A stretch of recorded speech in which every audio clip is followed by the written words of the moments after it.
Hey everybody, Happy Christmas, or Merry Christmas, depending on where you are in the world, or, depending on your predilections, I suppose just Happy Friday, which is perfectly fine with me. We are live. This may prove to be an absolutely terrible idea I had to try to do this live because traditionally, before I even get in any patter, can you hear me? First rule of any live broadcast on the internet is sound working? I will wait patiently for somebody to say hey of the audience right now. And right, of course, I have to wait 30 seconds because of the delay. Maybe that's why I should switch over to Twitch, because it's near instantaneous. But I'm an old, curmudgeonly fellow set in my ways. Yep. Shave just for you, folks, as James C. points out. Now, finally, I got an all good from Carlos Alberto. Thank you very much. Thank you, Karthik. Thank you, Paul, and everyone else. Woohoo! Okay.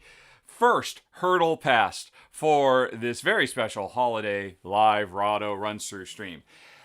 I've been thinking about doing this for a while. Switching over from doing top 10s as like a canned standalone video into live shows. I've actually been thinking about it for a few months because I think I've got live broadcasting down.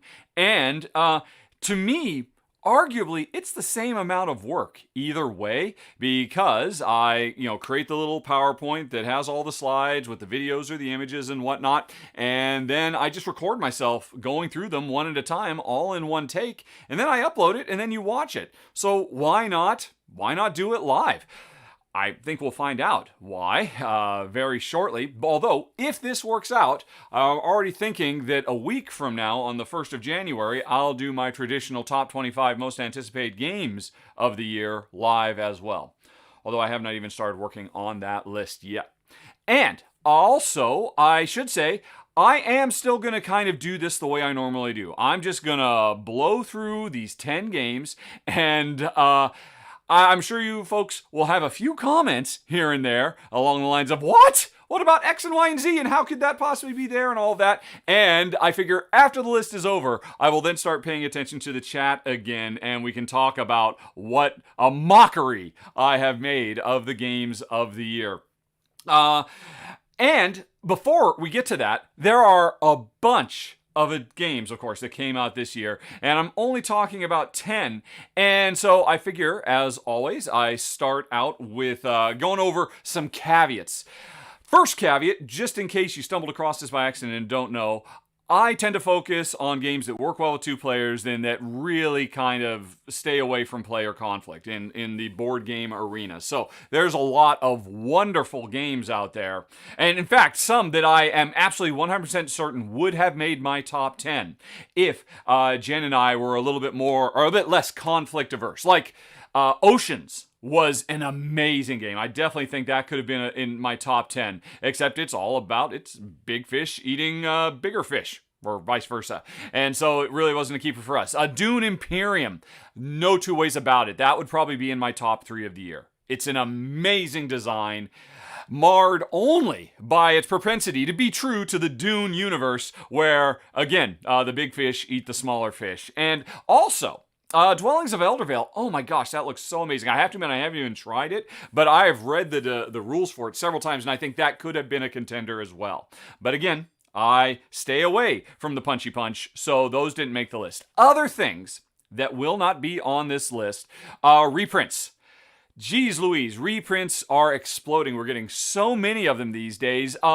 Easily half of my list, my top 10 of the year, could have been just listing off games that came out 2, 3, 4, 5, 6, 10 years ago. I mean, Kanban EV, On Tour Project Elite, Rococo, Florenza, Yido, Seven Wonders, all got, deluxe, second edition, reprint, revamps this year. Several of them would have made my list because a bunch of those are some of my favorite games of all time, but I want to talk about new stuff. I do not want to revisit the past. Well, other than the past 365 days. So, reprints and 2.0s, they are off the list as well. Another one, and this is going to be a little bit more controversial, I think, is I keep in the same way, but in the same philosophy, I keep expansions off the list as well. Well, I keep expansions off the list, but I also keep standalone games that to me function as expansions. So, Aeon's End Outcast is awesome. Aeon's End, as always, is amazing. It would be one of the top 10 games I played this year because it is a standalone game, but for me, it doesn't feel like that. It feels like an expansion to an existing game. So, it's off the list. And by the same token, Gloomhaven Jaws of the Lion. No two ways about it. It would probably come in at number 1, quite frankly. But at the end of the day, even though it's a standalone, to me, I classify as an expansion. I want this 10 I'm going to list to be totally new things. Or at least they have to cross a threshold of newness. And so that stays off. And also, and here's the really big controversy, Pandemic Legacy Season 0 is not going to be on this list because in the same way I don't put Pandemic Fall of Rome or Pandemic Iberia or Pandemic Rising Tide in these, because to me, even though they are standalone games, they still have like 85-90% of the core Pandemic DNA. And to me, Pandemic, even though we loved Legacy Season 0, we absolutely adored it, it would totally be on the list. To me, it's still too close to Pandemic. It provided a bunch of new ideas, but not enough to make it on the list. So, those are some caveats. Do I have any other caveats? Oh, and of course, the other caveat is this 2020 has been a very, very tough year, obviously. And one of the, actually, I should say, it hasn't really been tough for me and Jen. We have been incredibly lucky. We are so thankful and so grateful that, all the hardships didn't really come through, in large part because of all the folks who support the show. Thank you very, very much for supporting the show.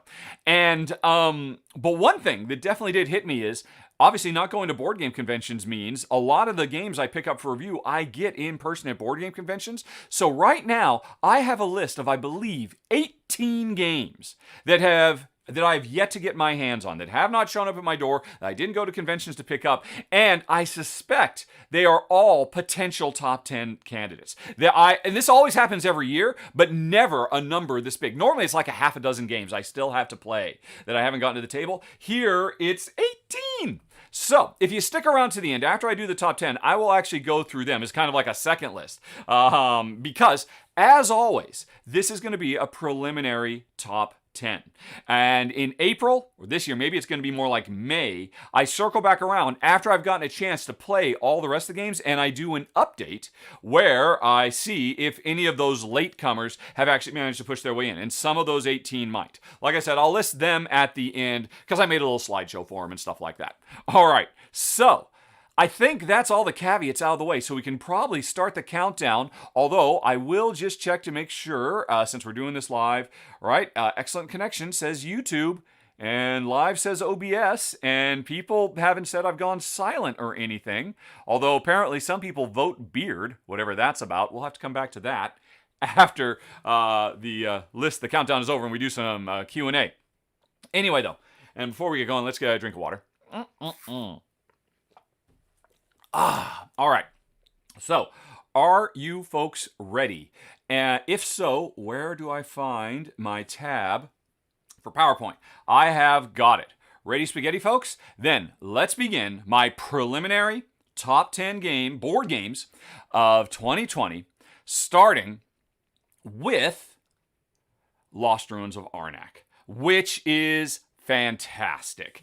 This is a really wonderful worker placement / deck building game. It was one of several that we played this year, including Dune Imperium, which I mentioned earlier in the preamble. And this is such a wonderful combination of mechanisms. The fun and engine building of deck building where you never know quite what you're going to get. And you're trying to create all these wonderful combos mixed with, all of it driving worker placement kind of elevates both of the individual mechanisms. And I absolutely love it to pieces. So, Lost Ruins of Arnak is a great example of this. Kind of has an Indiana Jones vibe and feel where we are exploring a mysterious lost island, trying to discover the mysteries of a civilization that disappeared generations ago. And as a nice nod to a bit more forward thinking. We're not just trying to get all this stuff for fame and glory. The rules actually talk about how we're doing it to basically be able to tell those lost stories. And I have to admit, I really do appreciate that. And I appreciate everything about the game. It's got a wonderful presentation, and I suspect it's got a strong future ahead of it because it is from publisher CGE and also from a couple of first-time designers. Congratulations to them. And CGE is certainly known for putting out expansions. And honestly, the thing that kept Lost Ruins at Arnak at number 10 is I look for, well, I believe ultimately be fixed by expansions, because if there's one thing that I have a complaint about, most of the cards you're getting are fairly simple. And I would love to see an expansion that introduces more interesting, complex, intricate cards that do a lot more interesting combo type stuff. But the core gameplay is absolutely phenomenal. I appreciate there's two sides of the board, so there's different levels of complexity you can play. It's just across the board an excellent production and just a blast. And I really enjoyed my number 10 of the year so far. Although, of course, since it's at number 10, it's the one that's most likely to be bumped out. Apologies, CGE and everybody. But for now, it's my number 10 of the year, The Lost Ruins of Arnak. Then we move on to number 9, Four Gardens, which really, really surprised me, folks. I did not expect this one to rate so high when it boils right down to it. And it's not the very, very cool, gimmicky, rotating 4-level tower that you manipulate to be able to determine what goods you're bringing in so that you can make the best, most beautiful gardens and score lots of points. I mean, that's, I think, what everybody is immediately drawn to, that tower. And that tower is a very cool gimmick that really is beautifully put together and really enhances gameplay. But what's super surprising about this game isn't that. It's the fact that as we harvest goods that we ultimately plan to turn into points by, building gardens and making lovely little panoramas, there is this incredibly tight bottleneck where at any given time you can only harvest 4 goods, although you can get an upgrade to be able to harvest up to 5 goods. And depending on how that tower works out, whether you are harvesting from the ground floor up or from the roof down, it is a very challenging puzzle to try to get peak efficiency to harvest exactly the goods you need at exactly the time you need them, because you are so, again, strangled by this this bottleneck of gathering the goods and then converting them into points. And that's what really elevates it. That's what makes this game so challenging, that they push this really incredibly harsh restriction that Jen and I, we find we always gravitate towards games that really put us through the ringer. And while this is a super simple, quick, elegant, total gateway style game, I mean, this is, but it's so elevated by that restriction, and we absolutely loved it. We enjoyed this game so much, and I did not expect. I thought, oh yeah, this is going to be a fun little nice trifle of a game, super lightweight, neat gimmick, but just that one extra bit, putting the vice around us and making you work so hard, it's brilliant. I mean, the only thing that keeps it from being higher is it is a very tactical game. It is very challenging. It's all but impossible to be able to plan your next turn while you're waiting for your turn to come around, and because the tower is going to change so much and you cannot anticipate what your opponents are going to do to the tower. And that wouldn't be so bad if it weren't for the fact that it's also a very thinky game. When it's eventually your turn and you're like, all right, now let's figure out what I can do with this tower. If you're not decisive and quick, there's a lot of different things you can do to manipulate it, and that can potentially slow down the vibe. I don't think there's anything to be done about it, and really it's not too much of a problem in a 2-player game. I would imagine it'd be tougher with more, but that's just a minor blip, and it really an unavoidable one in, well, my number 9 of the year thus far. The Four Gardens. All right, then we move on to number 8, which is Whistle Mountain. Oh my goodness. This game is bonkers crazy, brilliant in its design. From Scott Caputo and Luke Laurie working together, these are two phenomenal designers, both of whom are on the rise, and them coming together to make the sequel to Whistle Stop, which has absolutely nothing to do with Whistle Stop, other than the fact that they both feature whistles in the title, it's brilliant. It's certainly an odd setting. It's basically kind of like steampunk in the American frontier west, as we are flying around in dirigibles trying to to build this super contraption by laying down Tetris polyomino pieces to create a base that we can then build machines on top, and then we land our dirigibles on those machines to activate them, not only the ones we land on, but everything that's adjacent. So the whole point of this game is players are collaboratively building a worker placement board as you go in a very organic way that is really unpredictable how things are going to go. The scaffolding has all kinds of bonuses on it. The machines, but it also allows you to have the place to build the machines, but the scaffolding gets overwritten by the machines. And if all that weren't enough, for some reason, the makers of this super machine decide to build it in a valley that is in the process of flooding. So over the course of the game, more water comes in and starts to cover up the machine. So you've got to try, once you've built it, to get the most you can out of that machine before it floods. And if all that weren't enough, the rising floodwaters also have a tendency to sweep up your workers and they get caught in a whirlpool. So you have to spend some time actually trying to rescue your workers, who are the ones who actually work the scaffolding. And it's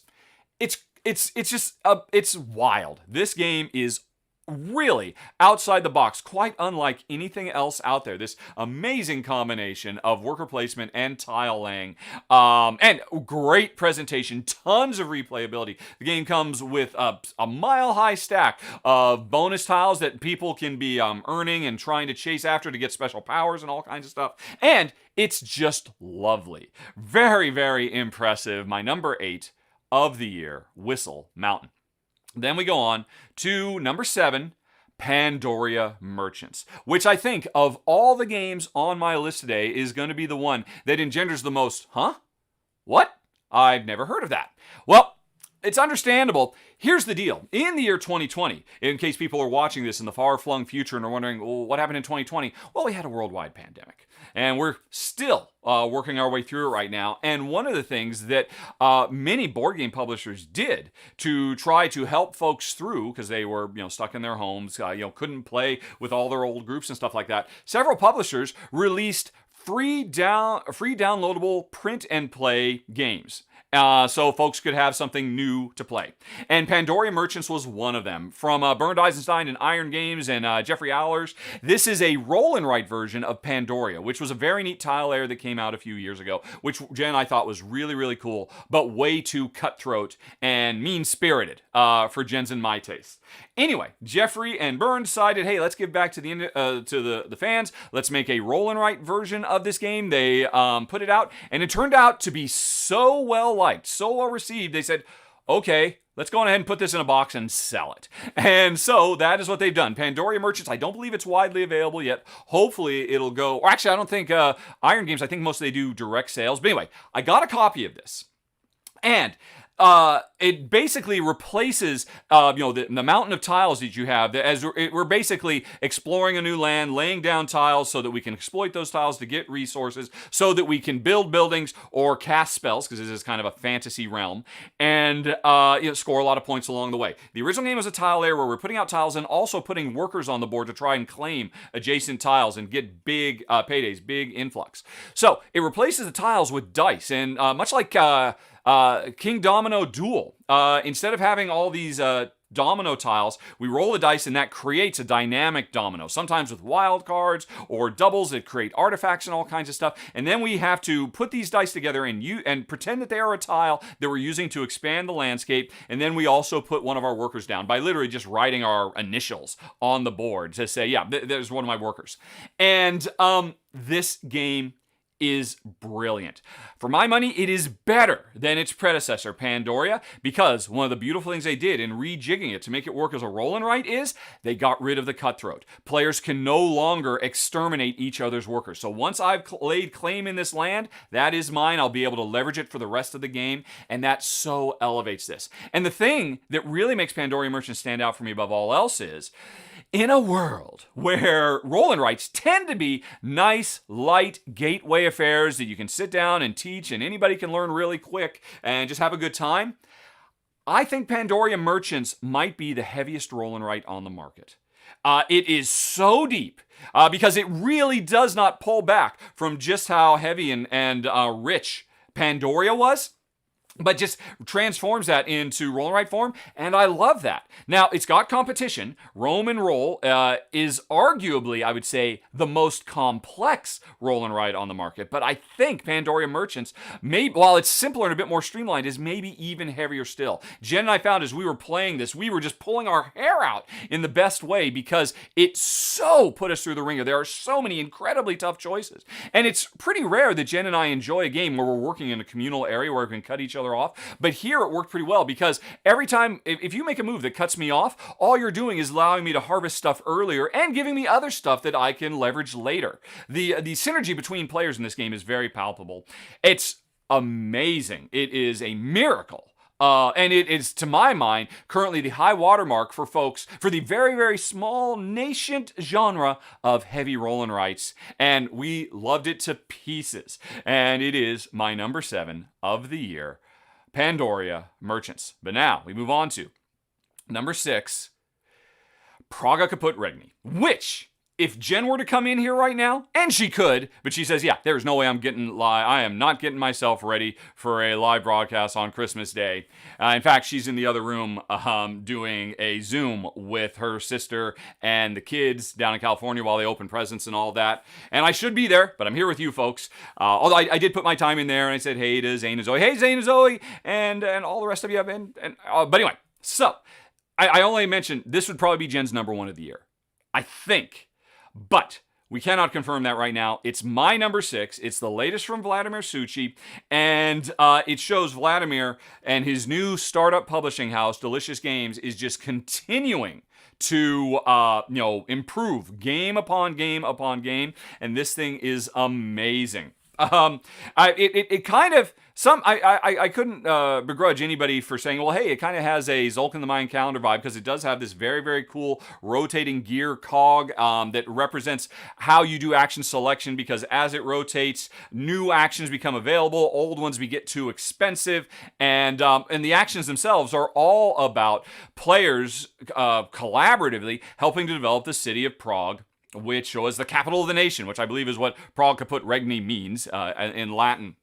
And it is so rich. There is so much going on. It is, there's wheels aplenty. Your own player board has nice little dials to keep track of incoming resources, the main dial on the board. Jen loves those kinds of physical gimmicks. But all of that aside, the richness of the city building here and the fact that this is another game that really focuses on players taking actions that create opportunities for other players. That abounds in this game because you might build something that then makes me want to build next to you, but then you get a benefit from me building next to you. All kinds of stuff like that. It is a wonderful design.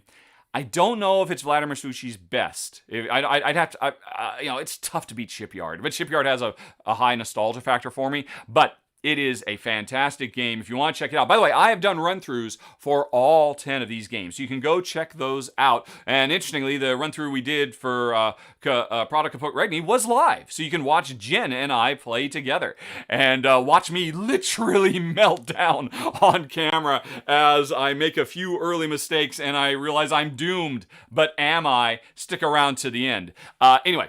Amazing game, number 6 of the year, Praga Caput Regni. And so we are now halfway through this list. Let me just go on ahead and pause and make sure the live stream is still going Wei. Hey, Wei Mao. And hello to everybody else who came in and said hi. It's just that Wei happened to say hi right at the moment that I'm interrupting the feed just to make sure everything is coolio.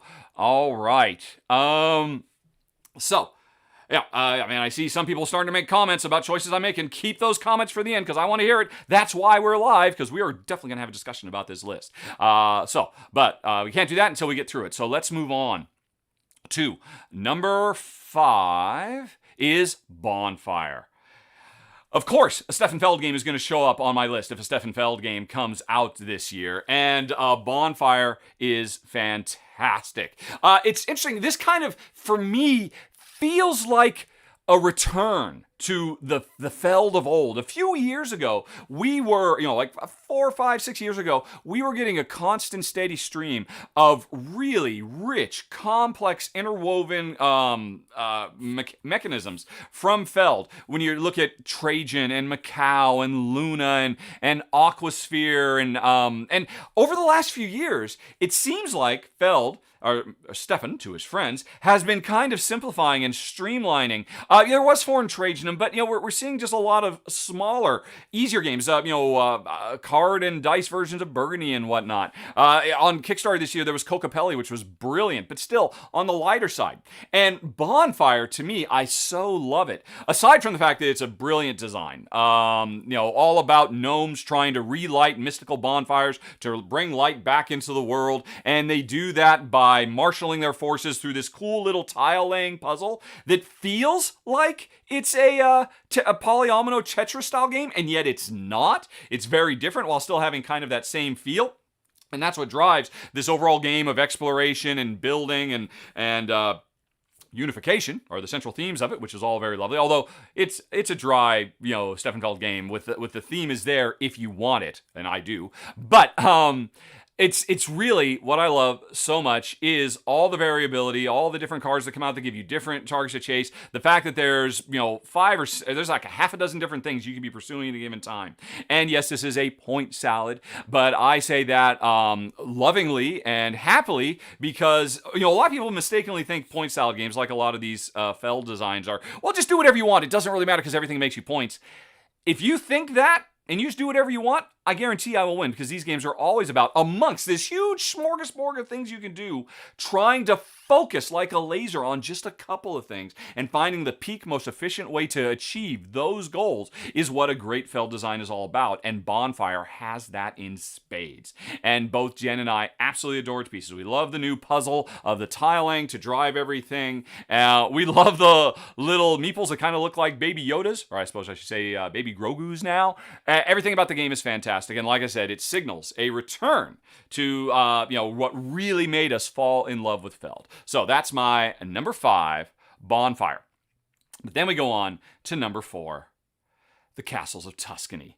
And here's the deal, folks. Up until about, around 40 minutes ago, this was my number 1 game of the year.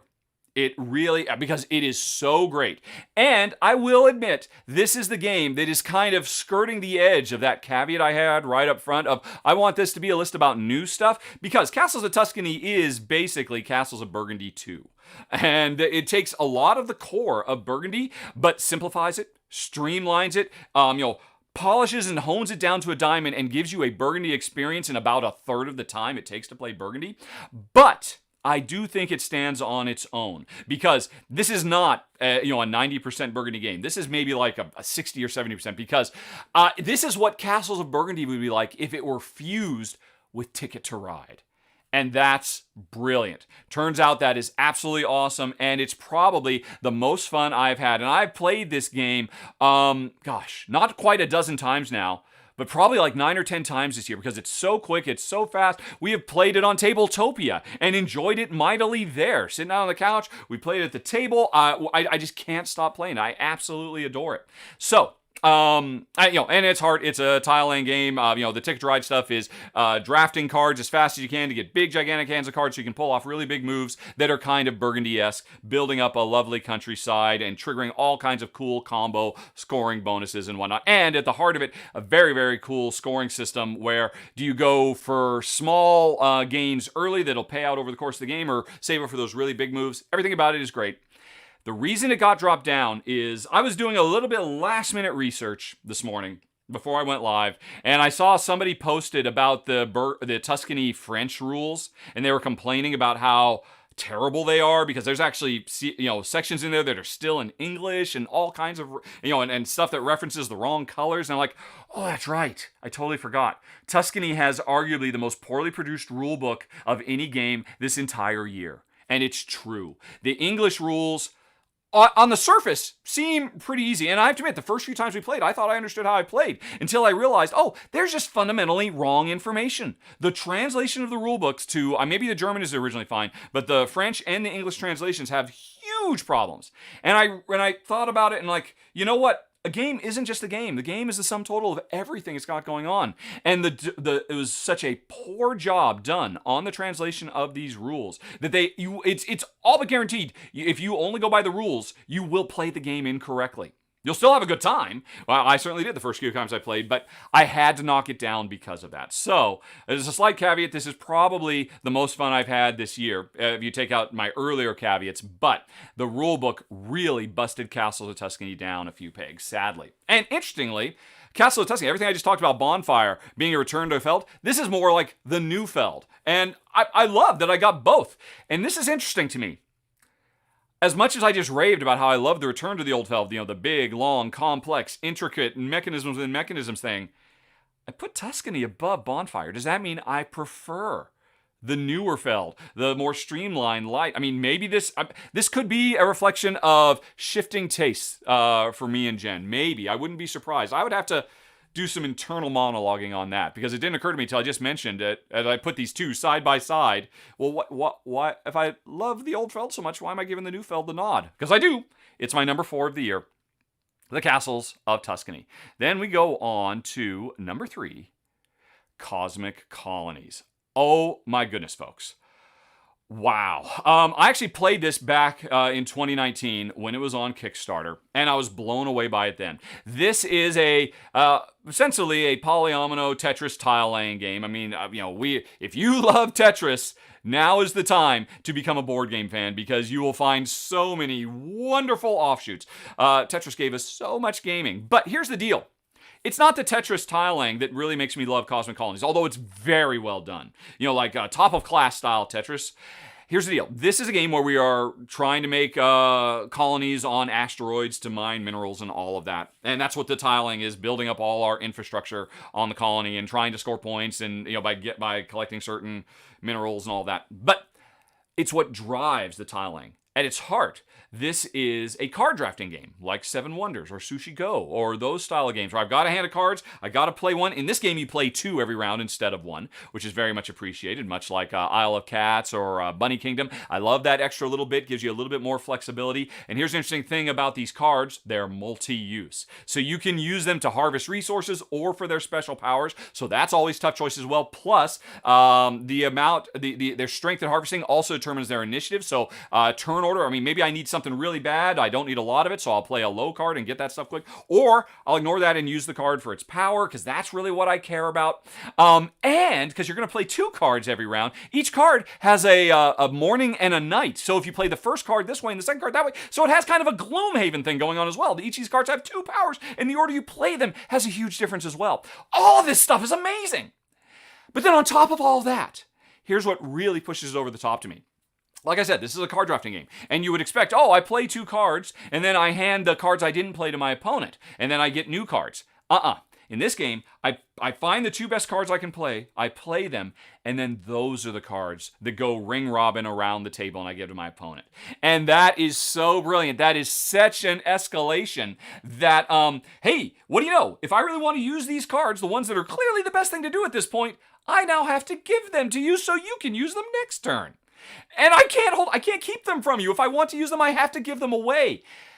Oh, that so elevates this experience, because I am always looking for games that have a lot of interactivity between players where you really care what the other player is doing, but not because I'm trying to destroy you or break down your stuff or steal from you. This game, where the best stuff you can do is probably stuff I gave you because I needed to do that stuff.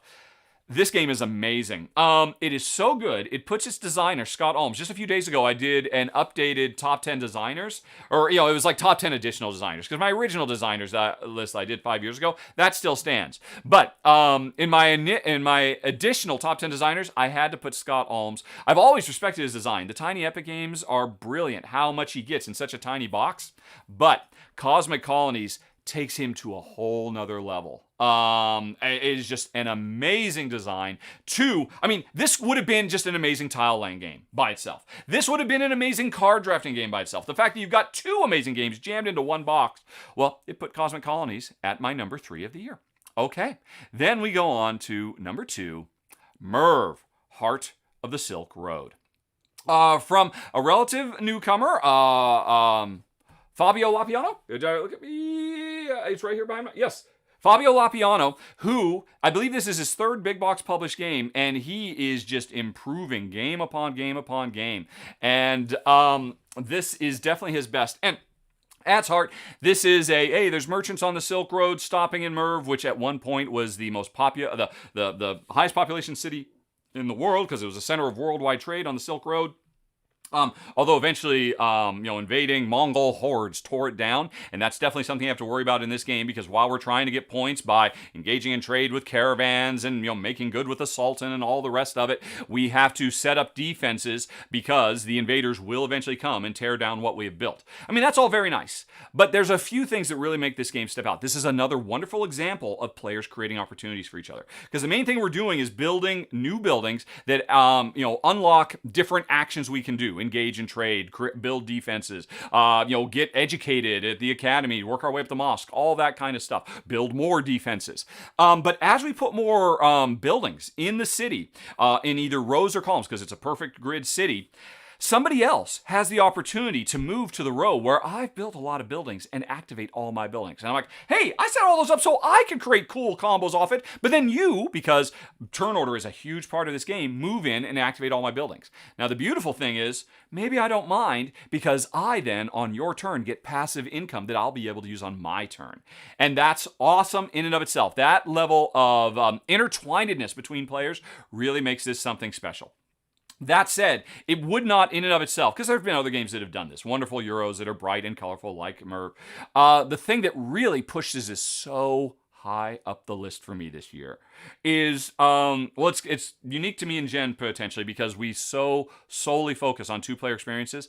Fabio did an amazing job scaling this game for two. Because to play this, I mean, I've not played this as a higher player count game. I'd love to give it a try. I suspect it'd be really fascinating. But as a two-player game, the way it works is there is a third trader who is building buildings in the city that can, create nice little combo strings, everything I just talked about, just like players are. And players split control over that character. Because in a given round, whichever is the first player, they choose a row of the available rows or a column that the building for the I forget what they're called, the automated player, the third trader, the vizier, I believe it's called the vizier, maybe. Or anyway, I'll call him the vizier. One player, whoever's in the lead, chooses the row, but then the other player chooses the column. And so players combined decide where this third player is going to go. And you better believe this is every time the vizier's turn, it's not the vizier, but it's something like that, comes up, it is such a fascinating decision because if I'm the lead player, I've got to decide, well, okay, I'd really like him to be over here because that would work really well for me. But if I put him over here, you're probably going to put him in that row because I choose the column, and that'll work out well for you. So what is a place where I can kind of put him so that you have no choice but to put his house in a good spot for me or stuff like that? This so elevates the game, and I suspect if I ever did get a chance to play with higher player counts, I would find myself preferring to play at the lower player counts because I'd really miss that extra level of depth and complexity where players are working together to make decisions on behalf of this third agent that affects the entire world.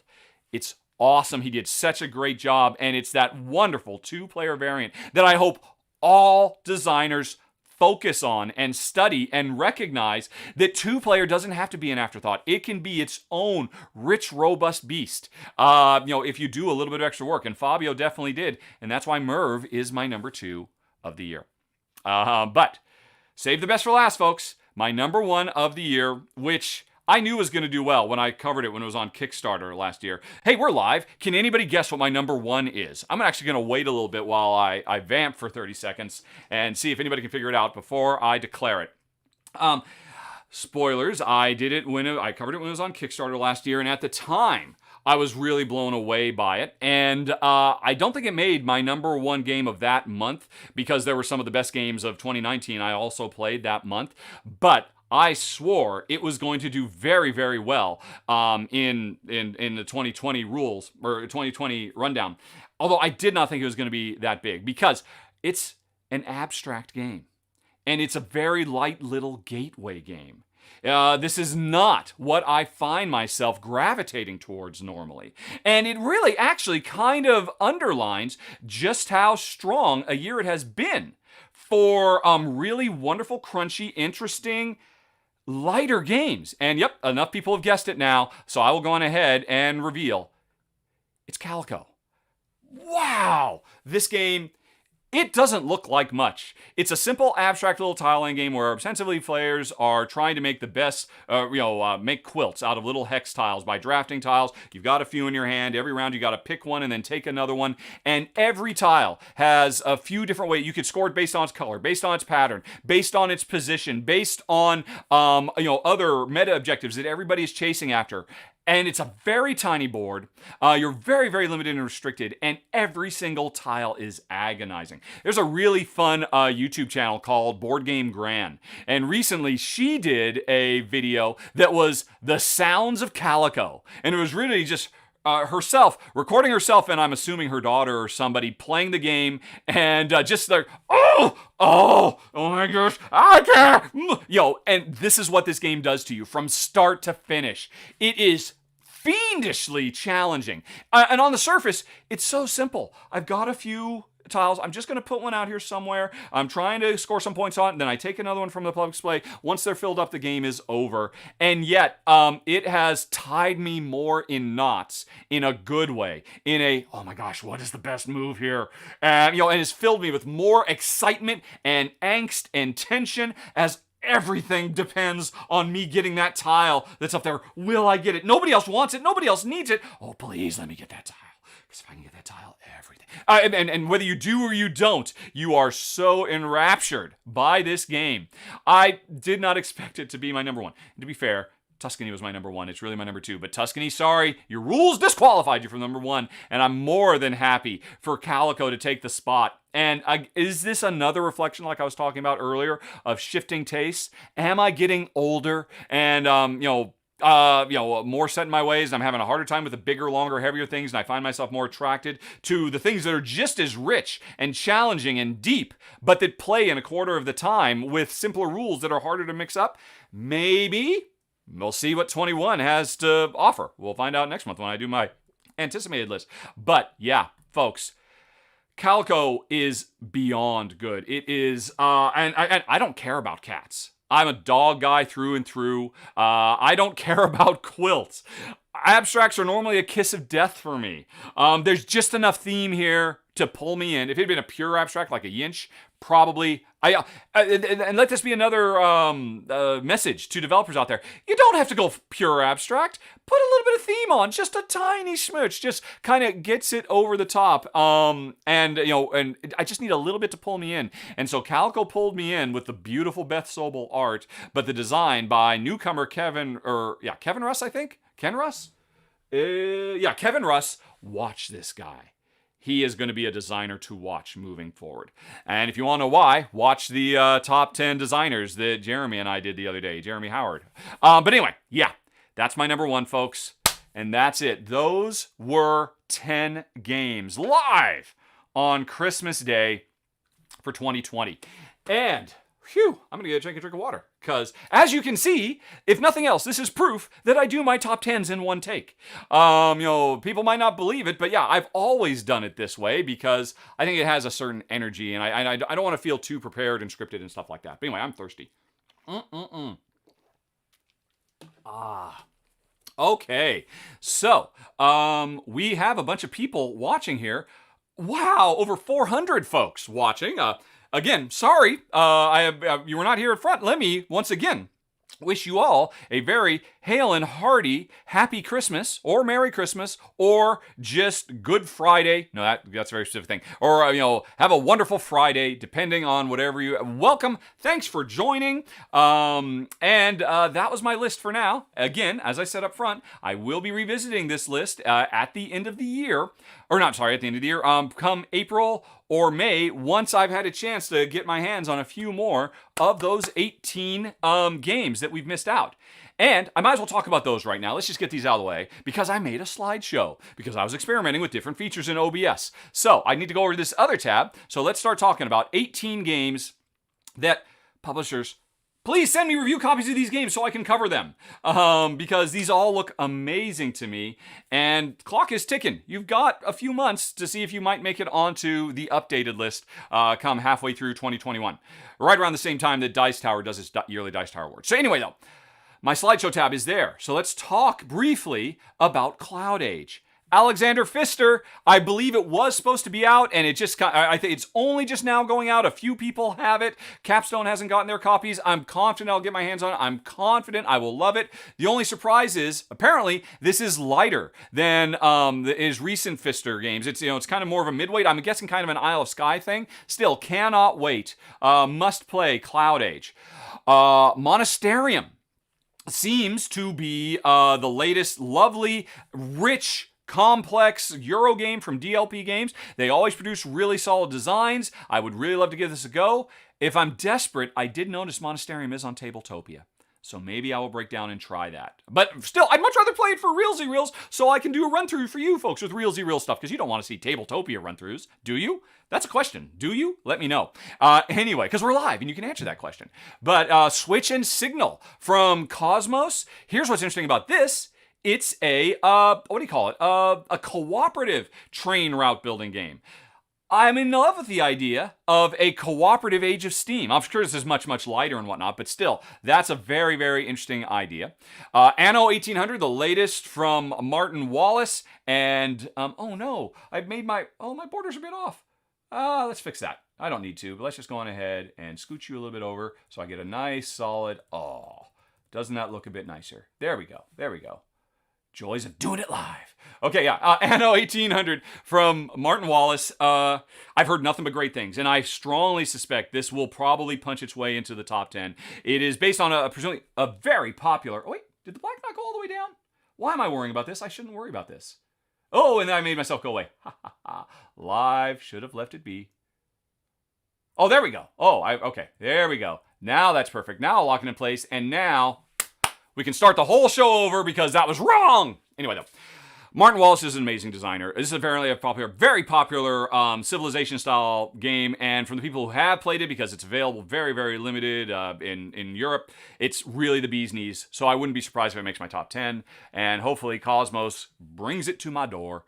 Honeybuzz. Oh my gosh, this is another one I covered last year on Kickstarter. We've had a huge explosion over the last couple of years of bee-themed games. This is one of, if not the best. It is certainly the biggest, richest, heaviest one. I had some complaints when it was on Kickstarter, but as I understand it, they fixed them. They actually added a note-taking pad that's in there now, which was my number one complaint, that we didn't like the memory element of the game. And from what I've seen, because I actually saw pre-production prototype of it at a convention while we still had conventions, it looks like one of the highest quality productions as well. And it's a very, very sharp game. Go watch my run-through for more. So I'm really stoked to check out Honeybuzz. Then, Hallertau, the latest from Uwe Rosenberg and Lookout Games. It's another agriculture simulation. I gotta try them all. Don't know if this one's better or worse than the other ones, but yeah, it's definitely gotta be one to check out. Fayum from Freedom and Freeze. This sounds like a very, very cool game that has a really neat idea of, as you play cards to, claim territory in ancient Egypt, you're basically making a stack of cards, and then, after you've played them all, you then have to play those same cards in reverse order. That's a really cool idea. I really like that idea quite a bit. And, no, I was actually about to give a spoiler to a movie, which I shouldn't do. But shades of a movie that maybe some of you recognize what I'm talking about. And yeah, I like that a lot. I'm always impressed by Friedman's designs. Even if they don't work for me, I always respect and admire them. And I suspect Fayum, that's a really cool core concept. Floor Plan. I love roll and writes, and I'm still looking for a cartographer-style roll and write that will work for me and Jen. Maybe Floor Plan is the one, because I've heard very good things about it. Rajas of the Ganges. Did I just mention I love roll and writes? And Rajas of the Ganges, the dice charmer, is a roll and write of Raja of the Ganges, which is, many people consider Inca and Marxist Brand's best game to date. Oh, that's really Villages, but Rajas was amazing too. And, hey, I'm not above. I've put roll and writes. I just put a roll and write in my top 10. Maybe Rajas of the Ganges would have, or the Dice Charmers would have been another one. Dominations. I got to see this a couple of years, no, like 3 years ago, I think, at a convention in the UK Games Expo, and I was really impressed by it. A civilization tiling game with triangular dominoes that represent the symbolic expansion of a communal civilization that everybody's contributing towards. I would love to try the role game because I never actually got a chance to play it. I just played a few rounds, did a little video on it, and then walked away. Fingers crossed, because what I saw a few years ago was amazing. Endangered, well, just this box art. Look at it. It is so compelling. But I've heard very, very good things about it. I think this is a tile-laying game with some really interesting... I have not looked at it too terribly closely. I expected the publisher would have contacted me. They never did, so I don't know. But I've heard very good things about Endangered. Kingdom Rush, another one I covered. This has got to be the best... what do you call it? Tower defense game that has come out so far. A brilliant puzzly design. We were very, very impressed by it. And so it might have made the top because we need more co-op in our lives. Venice from Dave Turczi and, very important to me, Andre Novak. Finally making a comeback. Andre has disappeared for years, and I have loved so many of his big box Euro designs, and him teaming up with Dave Turczi, who is becoming a superstar designer of their own. I don't know much about it. I don't care. Just the designer, the design duo team on this makes me want to try out Venice. Fort. I ignored this because at first I thought, oh, this is going to be like a really aggressive in-your-face game. But the more I heard about it, the more I think Jen and I would be very, very comfortable with this backyard kids at play simulation, trying to make their own forts and all that, because the thieving of cards is really not direct thieving. It's like, oh, if I don't use this card, that means I'm giving it to you if you want to take it. And I totally misunderstood. And it looks gorgeous. I love the cartoony presentation style. I've heard nothing but great things about it. I really hope to give it a go because I have a good feeling about Fort. Skulls of Sedlick. I just heard about this the other day, and I was so blown away by Button Shy's Sprawlopolis and Circle the Wagons that another little mini game from them, yes please, although I think this is solo only, which is kind of disappointing, but still, I'm on the lookout for Button Shy games now because they very much impressed me so far. Super Skill Pinball 4K, another roll and write. This is going to make a lot of people's top 10s, and I don't understand why. Honestly, I wasn't that interested because I don't care that much about pinball, but this has been getting a lot of raves. This is already making a lot of people's top 10 of the year, so I'm thinking, I need to play this game. I mean, Sidney Engelstein, the designer, is obviously the professor of game design, and supposedly this game is just the bee's knees. Tawantin Suyu. Oh my gosh, how do I not have a copy of this game? I so want to check it. Another board and dice, big, expansive, ancient world. This time, the Incan Empire. Economic simulation from Dave Turczi. I already mentioned him earlier. And I really want to try this. Red Cathedral. This kind of came out of nowhere. It was like the most anticipated game for Essen Spiel this year, or virtual Essen Spiel, I should say. And apparently, it's gotten really rave reviews from people who have played it. I don't know anything about it other than that, so I'd really like to try it. And then we're back to Cloud Age. Phew. Okay, folks. That's it. I am done talking about games. So herein, where are we now? How long have we been going? I have no idea. Time's lost all meaning. We started at 11. We're at 51 minutes in. We are still live. There are still 400 plus of you here. It's amazing. And so I'm just going to scroll up a little bit. And if folks have questions, be sure to put question marks on them. All right. Oh, that's just really good how John Flea put all caps the word question. All right, John, because you did that, I'm not going any further back. And then, folks, if you have questions, and if you have comments you would like me to respond to, still, just write in all caps the word question. That makes it easier for me to spot these. John says, can I talk a bit more about my taste shift in the next podcast? I can, John Flea, if you send an email to questions@rahdo.com. For folks who don't know, my wife Jen and I do a monthly podcast, and it's entirely composed of questions that are emailed to questions@rahdo.com, and I think that would be an excellent one. Would you say your business model influenced that shift? I don't know. I'm really kind of just being, it literally came out of me. It's because 5 years ago, if you would have told me about Bonfire and Castle Tuscany, I guarantee you I would have put Bonfire over Tuscany. And this year I didn't. And I think I do need to do a bit of reflection. What does that mean? Right. So anyway, it's a good question. Send it to questions@rahdo.com. Let's see here, and then I'll move on. And Karthik waving Cloud Age in my face. How dare you, sir? You're a monster. But let me know how it goes. I'm very excited. Of course you will. You always post up. Karthik, for folks who don't know, follow him on Twitter. He posts really nice pictures of the games he plays. Alrighty. Capstone game version was delayed. Yeah, I'm sure I'm going to get Hallertau. Oh, I guess people were wondering what was going to be on my list of 18. Is Isle of Skye easy? No, Isle of Skye is just not as big and heavy as Maracaibo or Mombasa or Great Western Trail. It's kind of more of a medium weight game. Although some would argue all of his games are medium weight games because everybody has a different scale of heaviness. Alrighty. DTT. So hard to get a copy of Monasterium. Well, then that probably ups the chances I will never see it. And it ups the chances that I might just go on ahead and play it on Tabletopia. I don't know. I don't want to get into that habit. Let's see if anybody talked a little bit about Tabletopia. Moving on.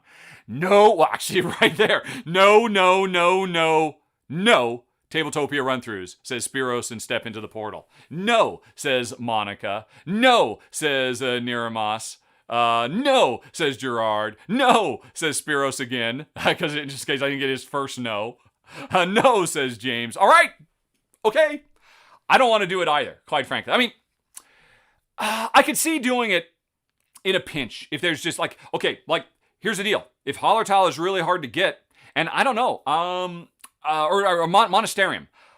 Honestly, I'm a bit worried I'll never get a copy of Monasterium because I think I might have had a falling out with DLP. I'm not quite sure because I actually emailed them and they never replied, and I think maybe they're ticked off at me because of how I covered Manitoba. I'm not sure. It's neither here nor there, but if that's the only way I can cover Monasterium, is it worth doing a Tabletopia video then? I've asked the question again, and I expect in 30 seconds to see a whole bunch more no's. Anyway, though. All right, so let's move right along. Play them live. All right. Physical games rather than digital. Yep. Okay. So everybody has made them, but still, like the follow-up. If the only way I can present, if it's a physical game that you can get, and the only way I can film it for you is digitally, what about that?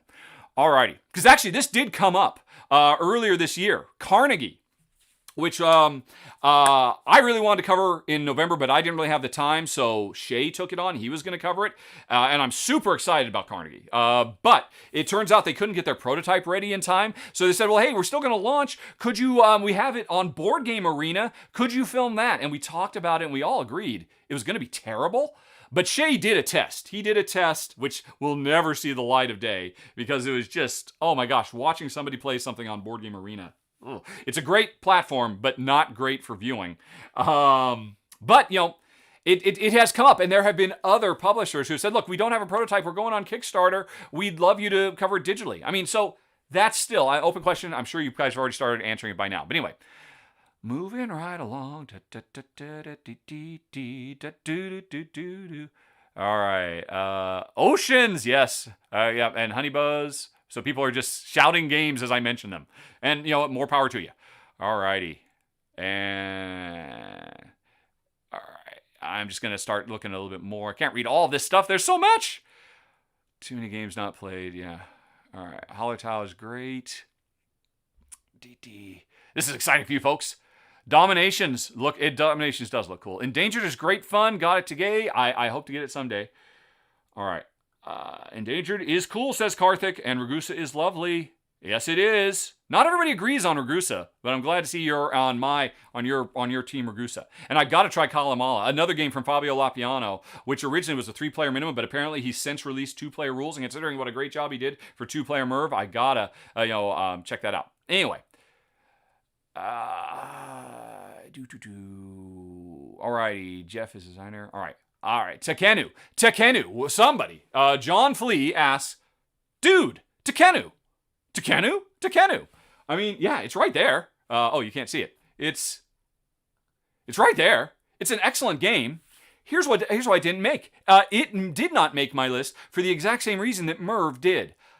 I do not believe they did enough to make the 2-player work. The 2-player for Tekenu works, but it's a very huge missed opportunity. And there were a handful of additional things they could do to really bring all the joy of a higher player count game into the 2-player, and they didn't. I mentioned this when I did the run-through for it, and that's why it stayed off the list, because my list is predominantly focused on 2 players. Oh, by the way, folks, I spent a few hours the other day completely rearranging all my shelves. Do you like all the new stuff? It's for the new year. Because I've had all those other games up for 6 months. I thought it'd be nice to have some new splashes of color here or there.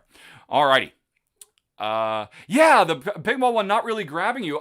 I don't know why, but again, I'm just going on just word of mouth. That game has so much buzz. Alrighty. Planet X is excellent.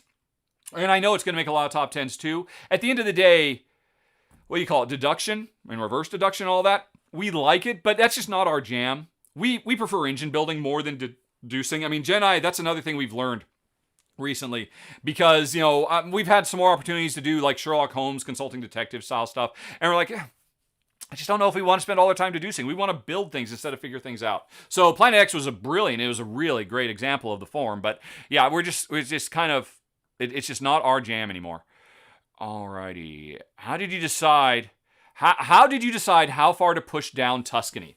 Basically, once I decided, I just looked at the rest of the list and said, well, okay, how much does this rule book? And actually, what I kind of did is I played it wrong because the rules literally teach the game wrong. And I'm like, okay, well, with that in mind, how did it play? And I'm like, okay, and how much am I bothered? How much does it get under my skin? And the thing is, I was just, okay, well, no, I mean, I will put Calico over that. I will put Merv over that. I will put what was my third one? This is a memory test. Merv. And then my third was Cosmic Colonies. And then, Bonfire. Yeah, I don't know. Or was it Bonfire? I need to look at my list now again. Let's see. Let's go. Where did I put it? Yeah. I put it 4. And I'll be honest. I could have completely taken it off the list entirely. And but when I was comparing it one by one, working its way back up, trying to find a new home for it, and I said, and it made me think about, just how do I feel the games in terms just one to one comparing these, and I started thinking about it in comparison to Bonfire. That's what kind of sparked this idea in my head about, wait a minute, rules aside, I like this, I enjoyed this so much more than Bonfire, and I really, really love Bonfire too. And in part, I think it ended up there because that was still kind of whirling around in my head as I was doing this. Plus, I literally made that change 5 minutes before I started streaming live. And maybe if I thought about it more, I would have kept on pushing it back up. I mean, it was mostly, there was, like I said, there was a post on Board Game Geek and I saw somebody complaining about the French rules, and I'm like, I thought the French rules were good. Oh my God, are the French rules even worse than the English rules? This can't stand. I have to point this out. I have to say, publishers, you must do better. And it was just, and that's just kind of how it fell. But I think as I was moving it back up, it hit a wall, and it wasn't really until I started verbalizing it, why it hit that wall for me. Anyway, that's something like that. What about Cafe, My City, Athenium, Village Green? Would any of them make your... you know what? That's an excellent question. Let's put that to the test. Let's go to ranked.rahdo.com. And, hey, we're live. I can go on ahead and share my browser, can't I? I think I have a thing for browser, don't I? Browser. And, all right, and then I have to tell it, look at this window in Chrome. Boop. Is it this one? There we go. Hey, look. This is ranked.rahdo.com, and it's night mode. Let's put it back to day mode because it's daytime now. Daytime. And I rank all games as I go, folks. Let's go ahead and make this a bit bigger for you. Boop. There we go. Let's zoom in a little bit for you. But anyway, I rank all games as I go. Anytime you want to know how I feel about a game, anytime you want to, hey, what are Rahdo's top 10 roll and writes? You can just come here because they're in order if you can find the games. But here's a trick. I do a search for 20 in parentheses, and I have not updated this. Castle of Tuscany is still my number 1, and Calico 2. So, spoiler alert, folks, you could have known what my top 10 was before anybody watching this live stream. But now let's continue. Number 11, Glasgow. Number 12, Twa Dice. 13, Raiders of Scythia. 14, Truffle Shuffle. And then, Truffle Shuffle at 14. This, again, I started to talk about this. This was a great year. Either this was an amazing year for the lighter end of the Euro spectrum, or something about me is changing and evolving. My City, number 15. Santa Monica, 16. Tekenu, 17. Pendulum, 18. Oh, poor Pendulum. You deserve better than you got. Viscount's Athenium, number 20. And what was the other one? Bees, Winter Kingdom, Cafe, number 23. So there you go. I think those are the ones you asked about. Now let's go back over to the live stream, which means you're going to see things within things. Let's go on ahead and go back to... all right. So anyway, there are a couple of them. And if you, you asked Village Green too. Well, now I've taught you how to fish. You can go find out. Right. Although I don't know that I've updated Village Green's standing because I did have problems with it, but then they fixed it with a variant that they have since released that really escalated it. I'd have to go back and check. Anyway, though. What didn't you like about Praga? What don't I like about Praga? Oh, what kept it from being number 1? Nothing really. Gosh. Let me think. What do I not like about Praga? Ooh. Wow, that's a tough question. As you can see. Let's help spur my memory by going back to, and let me look at me playing Praga. And just so you can not just watch me rubbing my temples, you can look at Praga again, which, as previously mentioned, was my number 6. What do I not like about this game? Oh, I'm just looking over everything. Oh man, this game is just about heavy Euro perfection. What would I improve?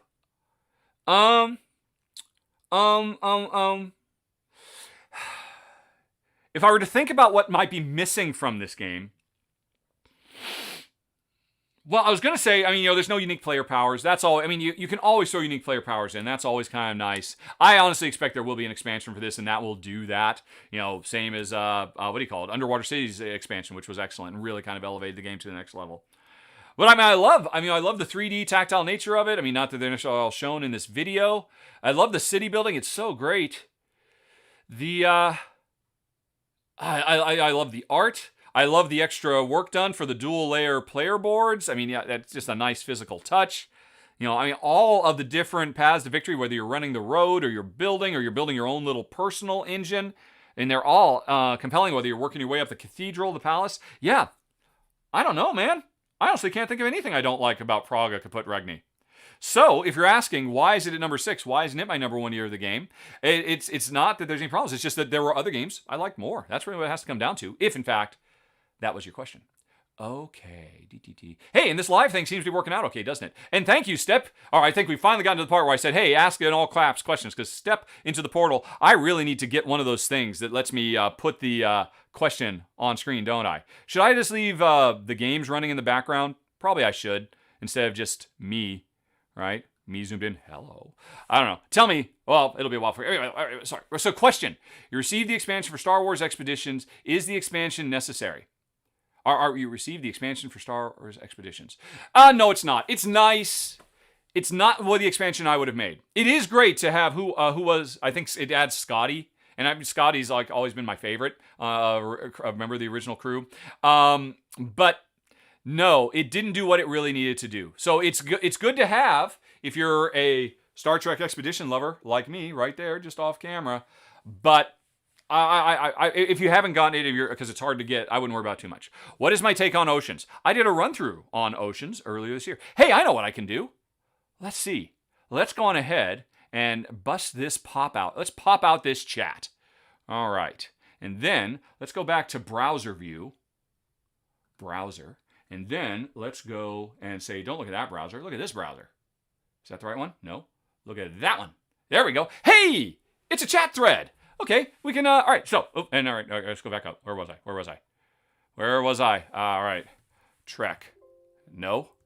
Expedition. Oh, dear, I've lost it. How much did you miss going to game? Oh, my gosh. Oh, by breaking, oh, folks, I'm sorry. Somehow, by breaking it out. Oh, wait, no, I don't want top chat. I want live chat. Will that give me, nope. Can I go back? All right, okay, this is as far as I can go back. I think in doing this, I ended up knocking out some folks' stuff. I apologize for that. So if I missed your question, please ask it again. We will continue to Steve. Do I like Project Elite? I love Project Elite. If it weren't for my, moratorium on reprints, Project Elite probably would have made my top 10 of the year. And oh my gosh, all the new stuff, some of which sadly is Kickstarter exclusive, but still, even the non-Kickstarter, oh wow, it's amazing. Alrighty, 2-player, all right. A question. If you can't get the game, we probably can't get it either, so why show it to us? Because you'll be able to get to it eventually, I suppose. Would be my answer to that, I think. Can you come to my house and help me arrange my shelves? No. This was a lot of work. What I already did, I'm not doing that again. How about Beyond the Sun? Beyond the Sun is very cool. I liked it more than Jen. And what was it? Yeah, Jen liked it too, but... Wait a minute. Oh, no, shoot. No, I'm thinking of a different game. That was the flowchart game, right? Yeah, that was the worker placement flowchart game. Or not flowchart game, engine building game. Or Tech Tree. That was the Tech Tree game. No, that was very cool. That didn't make the list because, unfortunately, if it had just been the Tech Tree stuff, I'm not sure if it would have been. It could have been a contender, but the area control stuff was done very well, and it was very compelling, the idea of first in getting better versions of the plants and all that. But still, we just didn't want to spend so much time fighting over terrain, so that's why I didn't make the list. I see Santa Monica. Thoughts? I put a bunch of games in front of that I really, really love. They were some of my favorites of the year. Santa Monica is one of my favorites of the year. It's absolutely brilliant. It is a shame it is not getting more attention and love. A new collection video. You know what, Cerberus? I do continue to do new collection videos. I do, but now I do them every year in like Jan or Feb or something like that, but they are for Patreon backers, because every month I do a ramble video where for folks who back me at $2 a month, they get usually an anywhere from 20 to 90-minute long video where I talk about things. I do extra top 10s. That's where my new collection update videos live, stuff like that. Okay. Because, I used to make it free for everybody, but I figure, hey, if people are actually giving me money to do the show, I've got to give them something worthwhile. And what's the best thing I can do? More content. So, that's the story of the rambles. New splash of color. This war of mine, yes, that is an absence of color. But, when I was shuffling stuff around, I just think it's such an amazing game. You're right, that is white is all the colors, but black is an absence of colors, isn't it? Yeah, okay, you got me there. Alrighty. On Mars. I have only played the prototype of On Mars, so I didn't really spend any time considering it. But you will also notice I did not put it like I did Honey Buzz. On Mars was really great. It was a bit much for Jen. Jen's like... And I've talked about this in the past, kind of that threshold where a heavy game becomes too heavy, where the pleasant grind of grinding through all her chunks becomes, grinding her down. And On Mars definitely had that. And it's a stupid little thing, but I'll be honest, for me, I was not a fan of the equivalent of Unobtainium, that, normally his designs are so wonderfully and lovingly crafted to deal with true science or true reflections of whatever they're simulating. But then he had this, look, we're just going to say there's a magic crystal that you can find here. And it's like, and that just always kind of sat wrong with me. So it was a combination of things that kept On Mars. I mean, I'd love to try it again, but I know Jen wouldn't, because I think she got burned out on it on the first one, because it's just, it's not a reflection of the game. It's like, occasionally there are games that are just too much. All right, what would have replaced it? I don't know what it is, JJ the Great. Did you say something earlier? You'll have to ask again, because I'm moving on. Alrighty, On Mars. More people asking about On Mars. Planet Unknown. Planet Unknown probably would make my top 10 of the year. Probably. But I don't think it's coming out until 2021. Somebody correct me if I'm wrong. Would you consider buying a game of the shelf to review if you hadn't sent a review copy? Good question, James. Mostly no, because if I could take this camera into the next room over, you would find an explosion of games that publishers have already sent me for coverage. And if I could pan this camera right over there, you would see probably a couple, maybe a dozen or so games that I have actually bought that I will probably never cover, even though I could. Like the 7 Continent expansion and... they're too far around. Or Ancestry is another example. I don't cover those because I put them at the back of the queue because a publisher has taken the time and expense to send me one. I just feel it's polite to cover those games before I cover games that I buy for myself, which I do still occasionally. Mostly it's expansions and whatnot. So they don't tend to get covered, and that's why. Alrighty, the only thing about live is that I can't listen at 2x speed. That is true, and that would be driving me nuts, Jack. What I would suggest doing, Jack, is pause for a half an hour, come back, and then you can listen to the last 30 minutes at double X speed and catch right back up with us. That is probably what I would be doing. That's what I always have to. That's why I can't watch anything on Twitch. Alrighty. All right, I'm looking for question marks. Question. Did you know that YouTube auto-generated captions successfully capture your singing of... No. I did not know that. Did he get it right? I think YouTube auto caption does a very good job. I think my voice is it really hits the right spot for him. And my complete and total lack, my newscaster accent. Alrighty, nothing gets a 10, Richard. Nothing gets a 10. Nothing gets a 10. Nothing on that list. You must have been, I don't give anything a 10. Although it really annoys me because if you look at my profile, it says I've got a whole bunch of 10s because it rounds everything up to 10. I have nothing's a 10. Nothing doesn't have room for improvement. That's it. I just arbitrarily set that line in the sand. I do say there are plenty of things that are 5s, but if you force me to put something on a 10-point scale, I say nothing can truly hit that. And it's just an arbitrary thing with me. Alrighty, DTT. Questions. All right, what would I think would be Jane's top 3 Jen's games? That's a really good question. Let's come back over here. And let's go through these 2020s again. All right. Oh, and you're not getting to see it, but you can still see the questions. All right, because it's highlighted, right? Is it? Did I highlight it? Question. Yes, I did. All right, so looking at Jen's stuff. I mean, because Jen does have different tastes than me. All right. She really loved Tuscany. Tuscany, I mean, she loves it even more than me. So Tuscany is a strong candidate. And she really loves Bonfire. Bonfire, I think she might do as well. I mean, I don't even tell her when we sit down that it's a Feld game, and she just starts getting a buzz, and halfway through I say, you know why you're having such a good time? Because it's Feld. She says, yes, I knew it. She can just feel Feld. Right. What else did she really like? She really loved Pendulum. She loved Pendulum more than me. So Pendulum, maybe. She really loved Margraves of Valeria. So maybe that one. All I can do is maybes. I'm taking a guess at her top 10. Let's see. All right, so that's it for the first page. And then if we go to the second page, which sadly you can't see, although anybody can go to rank.rahdo.com and do a search for 20 parentheses. New York Zoo, no, I don't think so. She really liked it a lot. She really liked Fire Abend. Finishing time, she really liked that. I mean, I think for the theme and also for the really clever mechanisms, that's a possibility.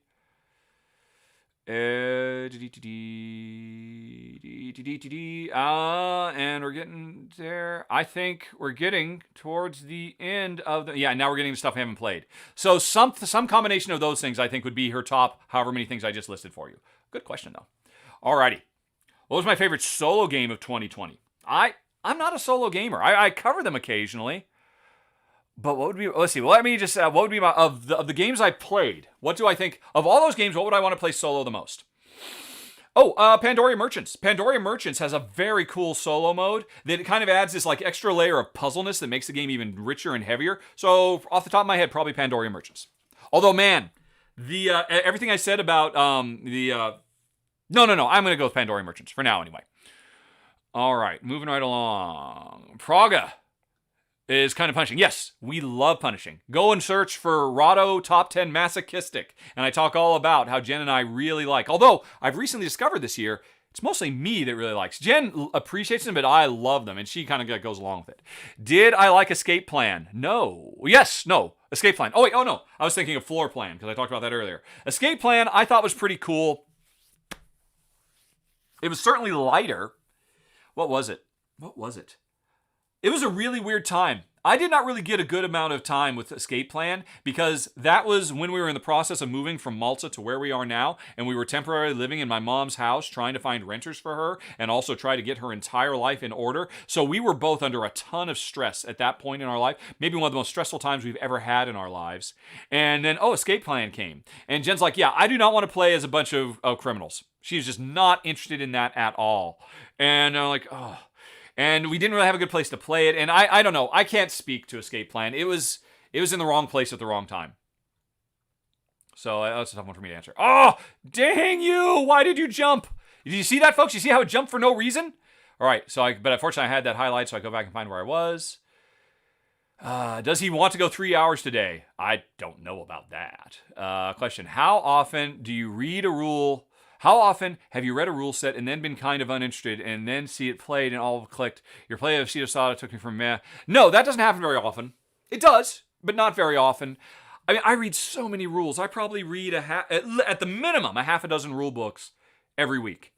And, I've gotten to the point where I can have a pretty good idea, and it's pretty rare that they surprise me. What is one that surprised me? Oh, man. You know what? I think I've got a top 10 surprises coming up because I'm trying to revisit things I've done in 5 years. Maybe I'll talk about that then because that actually would be a good thing to talk about. What do I think about Beyond the Sun? I talked about that a little bit earlier. What's my best solo game? Oh, I've already answered that one. What my take on Oceans? I haven't gotten around to play it yet. I did a run-through for it. You can find it. Oh, people are re-asking questions, right. How many games does my collection have? You can go to that rank.rahdo.com. It tells you. Although since I've still got it open, I will look, and I think it's something like high 300s. No, I lied. It's 436 at the moment. Although I am still trying to whittle stuff out and send them off to the Dice Tower West Convention. Alrighty, where did I go? There's back to the questions. Okay.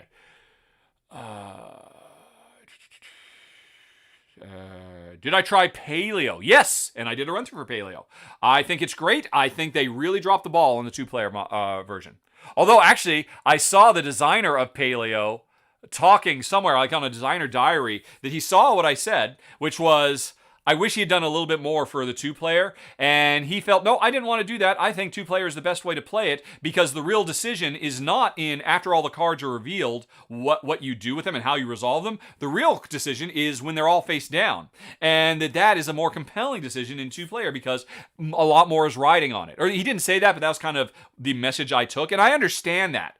But I think that's his take, knowing the game so well like the back of his hand, that for him, the decision of blind, because he's played the game probably hundreds of times, is more interesting. For a novice at the game who's still new, that's a decision that's interesting, but the real meat of the game comes after they've been flipped up. So I think that is an example of the designer losing touch with what it really feels like to play the game new for the first time. Just as an aside, that just kind of popped into my head. Question, have I gotten around to playing Planet Unknown? Is it available? I played it when it was on Kickstarter. I don't think it's available yet. If it is, I thought it was going to be a 2021 game. If it's a 2020 game, come back in April or May and see if it made the list, but I'm pretty sure. Alrighty, how much do I miss going to game cons? Honestly, not that much. All my gaming's with Jen. And it's nice meeting and seeing people. It's nice seeing you, Ref Tom Green. But it's a lot of work. It's a lot of stress. Jen misses it a lot because she sells her glasswares at them, and she can end up doing half her year's business over the space of 3 days. So it's great for her. And it's good for me to pick up all the latest games. It's nice to say hi, and it's great to hear from everybody who really likes this show. And I mean, that's all fun, that kind of celebrity stuff. But I'm a homebody. I just like being home. I like being comfortable. I hate flying, all the rest of it. Not taking into account existing series like Pandemic or JOTL. I don't know what that stands for. I should. Journey of the Lance? No. Oh, I'm going to feel stupid when somebody points out. All right. How do I feel about co-ops in 2020? That's a good question. I don't think it's been. Let's go back. Let's go back to. All right. I need to change the Chrome window. Back to the browser one. Is that the browser? I'm literally guessing because it's kind of squished into a corner. Is this one? No. All right. Why can't I? Why are you? All right. Well, I can't do it. I cannot do it, Captain. I don't know why. It'll only let me show that one now. That's weird. And this is live. I don't want to mess with stuff. But I am going to do, you can't see it, folks. I'm going to do an advanced search, years 2020 to 2020. Mechanic, which drives me nuts. And co-op is not a mechanic or a mechanism. But it is under here. Cooperative games. And don't tell me about expansions. I don't want to know. And I'm just going to take a quick looky-loo at the top, based on Board Game Geek ratings. Gloomhaven is Jaws of the Lion is great. And Etherfields is the number. Pandemic is the season 0. That's fantastic. Oh, Jaws of the Lion. Yes, there's the J2L. Well, putting those aside, the number 3 is Etherfields. And contrary to No Pun Included and Shut Up and Sit Down, I think it's great. I think both of those channels really missed the mark and kind of spent a little bit too much time focusing on what they personally don't like. And, if we don't like it, it's bad. The stuff they said is bad is not objectively bad. It's just stuff that they don't like. But anyway, I think it's great. Project Elite came back, but that doesn't quite count. Fox and the Forest Duet was neat, but really didn't land for me and Jen. Marvel United, I was really surprised by. Did not expect to like it as much as I did. Micro Macro, missed that somehow. Oh, Crime City. Jen doesn't want to be a criminal. Alter Quest, it was great, but we are not rolling riders.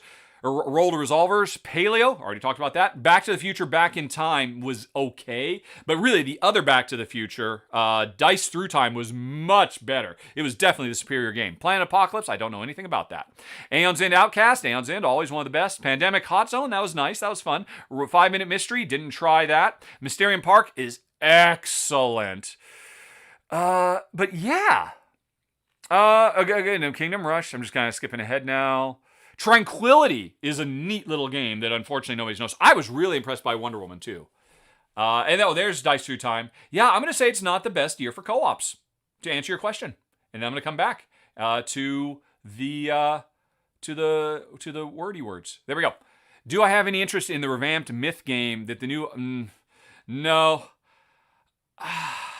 No. I'm too old. I am too old for that bleep. Quite frankly. No offense. Myth was a brilliant design, but there are still scars from the learning experience of that game, and I wish them the best of luck because Myth was a great design. But here's the deal. Games like this, or Etherfields, I don't have the time for that kind of stuff. If I were to try to make time for a big game like that, I should be playing more. I should finish Jaws of the Lion because I love Gloomhaven so much. So, probably not. Alrighty. Question retracted, or Kabuki retracted something and then laughed at herself. Alrighty. Question. Am I interested in the upcoming co-op expansion for On Mars? Yes, please. I imagine that might make my top 25 most anticipated for 2021.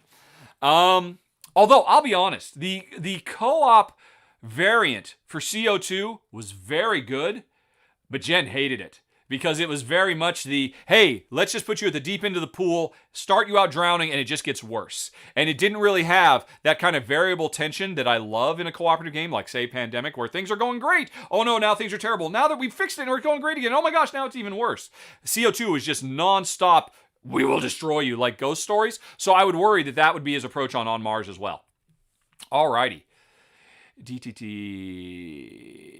New York Zoo is great. It's really good. We really like it a lot. I mean, we did a live run through of it. Yeah, nothing bad about it. It's just, you know, we can't. Not everything can be in the top 10. Alrighty, where would I put Bonfire in the list of the all-time great Feld games? I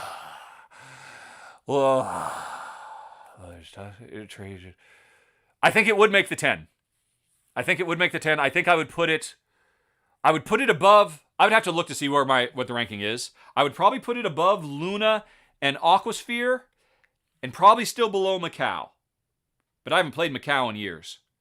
So I'd probably kind of put it in the upper middle, I think. Good question, you monster. Making it work for... Oh, and it skipped again! Curse you! Alrighty. Question, will we get a list from her? No, Jen does not like doing lists. I like making lists. It's fun ranking things. Jen hates it. Alrighty. We only have Rahdo. Jen loves Praga. Yeah, Jen, Praga might be her number one of the year. Renature was very cool, but it was the two-player game, the way they did the two-player implementation was very cutthroat. Hugely cutthroat. Really all about slashing throats. And it was too bad, because the core game, I mean, I love the components, those nice chunky dominoes, and the art was really nice. And at a higher player count, I think I'd enjoy it a lot more. But the way that you can use those neutral things to just utterly destroy your opponent to no benefit of your own other than ruining their plans, it was not a keeper for us. It worked, but it just made the game way too mean-spirited. Best reprint. Let's go back to that list of reprints. It might be Project Elite. That is so amazing. Although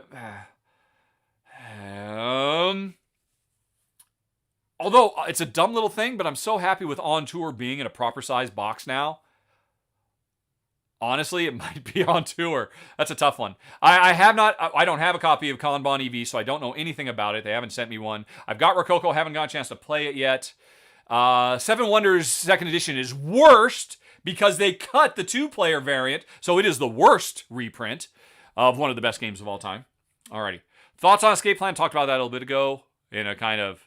All right. Have I tried the new Polis? No, I don't believe I've tried the old Polis. New York Zoo, yes. You can watch Jen and me running through it live. Do a search for Rahdo RRT Live New York Zoo, and you'll find me and Jen playing it live for the people. Why did Endless Vader not make my top 10? Because it's a 2021 game. If it had been a 2020 game, it's all but guaranteed it would have.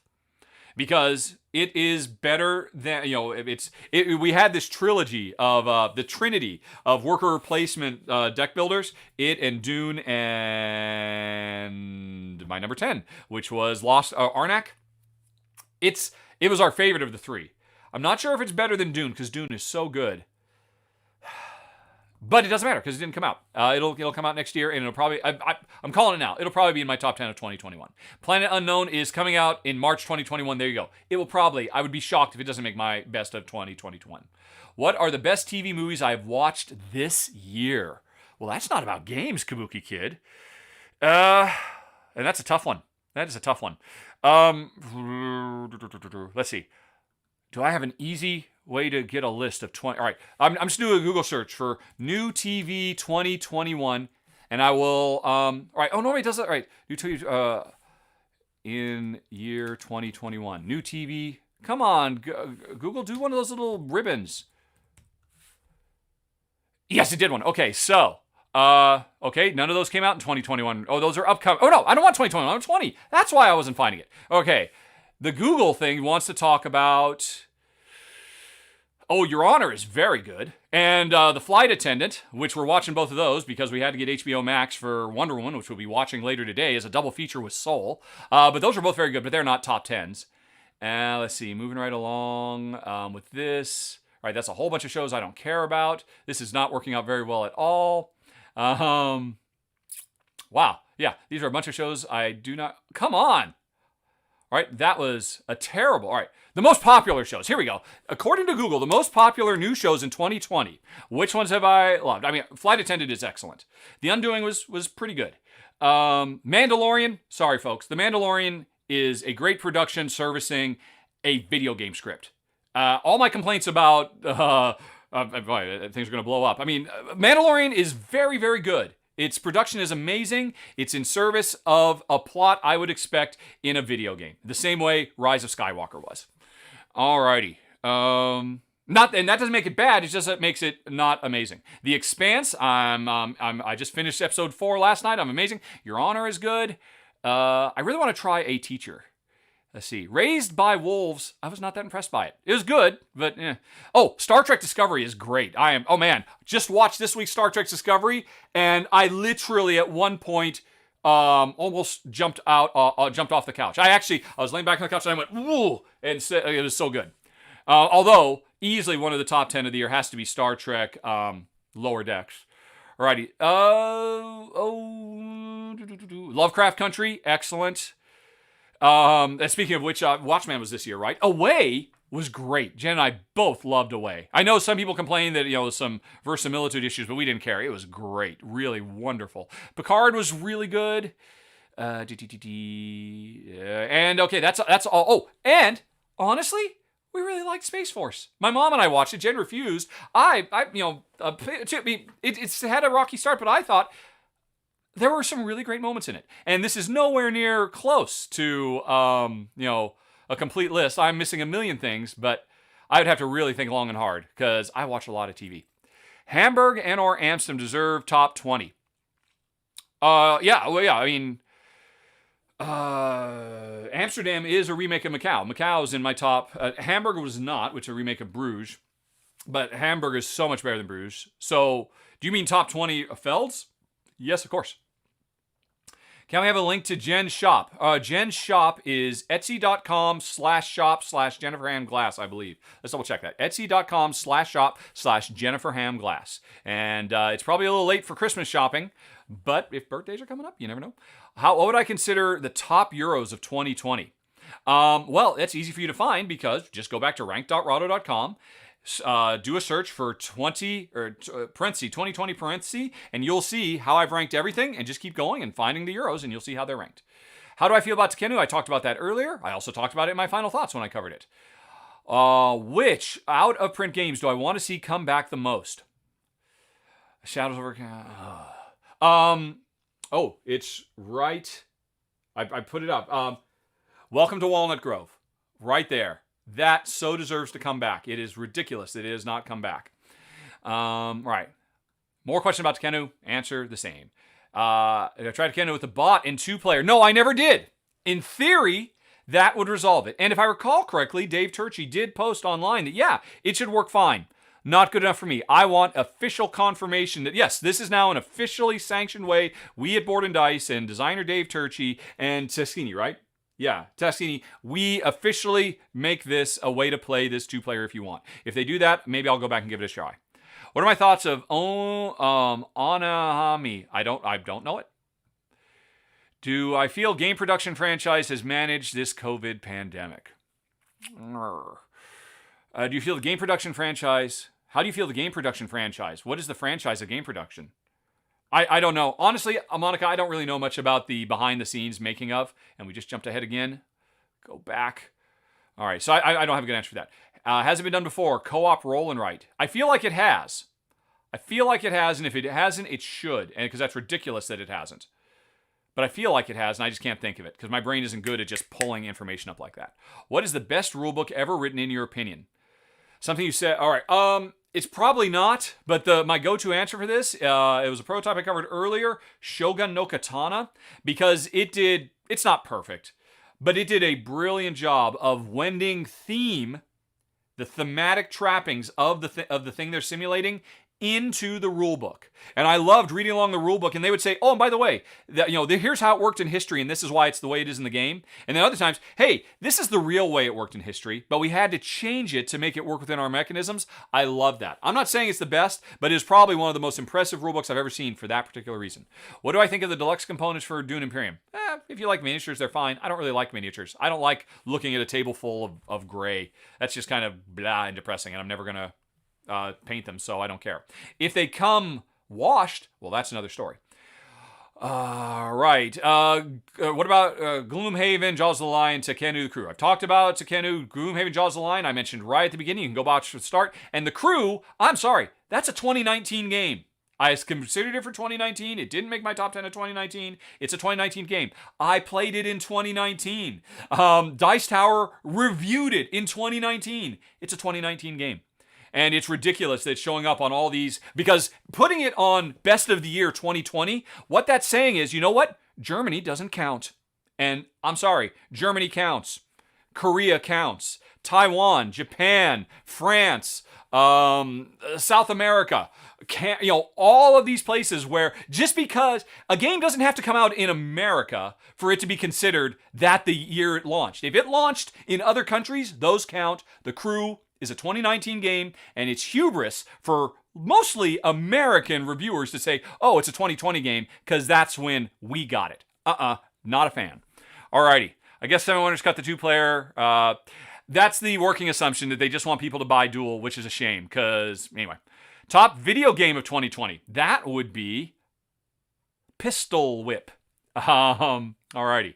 And number 2 would be Supernatural. Those are pretty much the only 2 games I care about. Both of them on my Oculus Quest.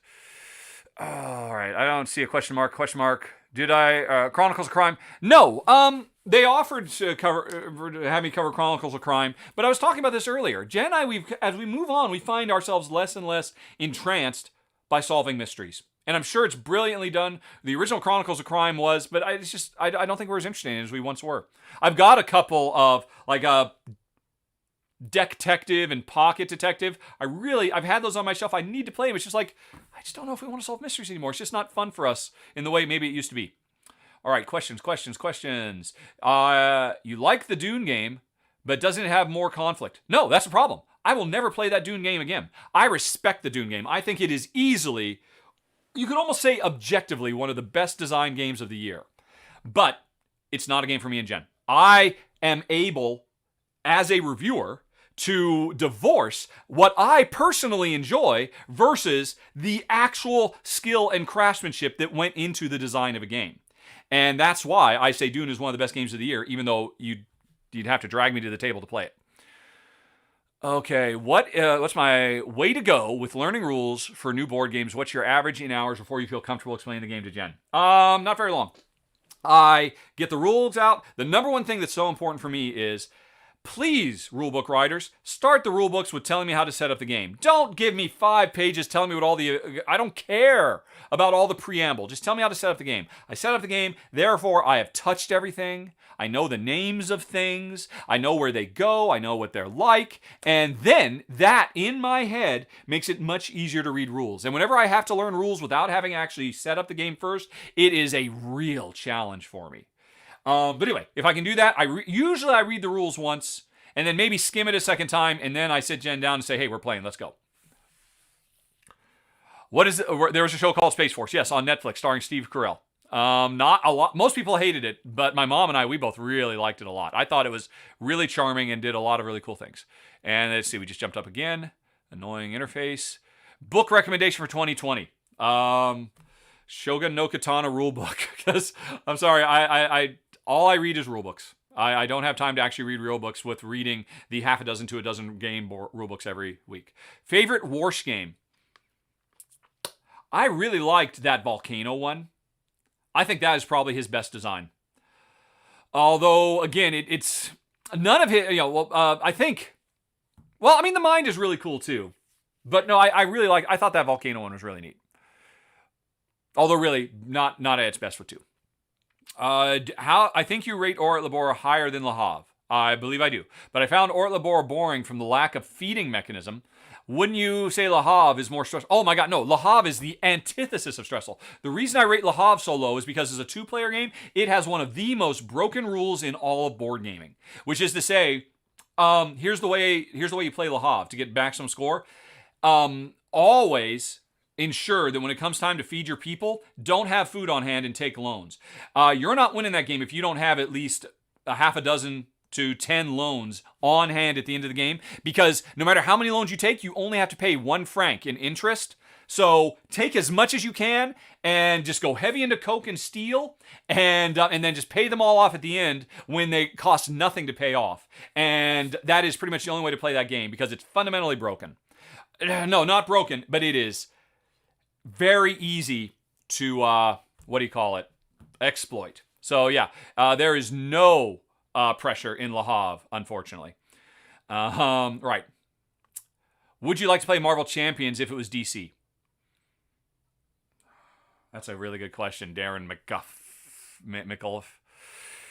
I probably would, but man, I just don't care about DC characters. I've never really... I mean, I like Batman the Animated Series because... Not because of Batman, because it was just so far ahead of the curve when it was out. And, I liked Superman when I was a kid, but man, I just have no affection for any of those characters. I will admit that even if it's the exact same game, just switching over, I don't think I would rate it as high, because yes, there's no denying, part of my love of Marvel Champions is my deep abiding love of Marvel, going all the way back to when I was a kid. Album of 2020.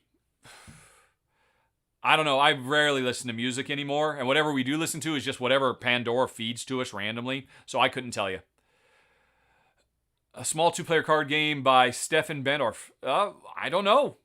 I need to go look it out. I am going to go add it to my wish list, which you can't see me doing, but I still have Board Game Geek open, don't I? No, I don't. Board Game Geek, Onahami, and there it is. It's the most Zen Garden collecting cards right value. I'm going to put it on my wish list, and I'll look at it later. Non-roll and write filler. I'd have to go back and look. Honestly, at this point, if you go to rank.row.com, you can figure that out by going to rank.row.com and looking through them. And when you find the highest ranked filler that is not a roll and write. Are you interested in trying Fire Orbin? Oh, yes, we have. And I've done a run through. No, I haven't. I haven't done a run through for it, but I did talk about it in a roundup. Probably the November roundup, maybe the October roundup. So you can hear what Jen and I thought about it. We were very impressed by it. Jen loved it. I thought it was very good. It's a freeze game that we're keeping. All right. I don't see a question mark in there. What was the best horror co-op? Project Elite. How much are you looking forward to Age of Atlantis? Age of Atlantis. That was that really neat worker placement game with the gigantic workers, wasn't it? That was a cool game. That was a cool game. Honestly, at this point, all I can remember is just how cool the... Right, oh, because, yeah, it kind of had the castle panic thing of them coming in, but those are opportunities for you to move around. You'll have to find out on January 1st if it makes my top 25 most anticipated. Good question.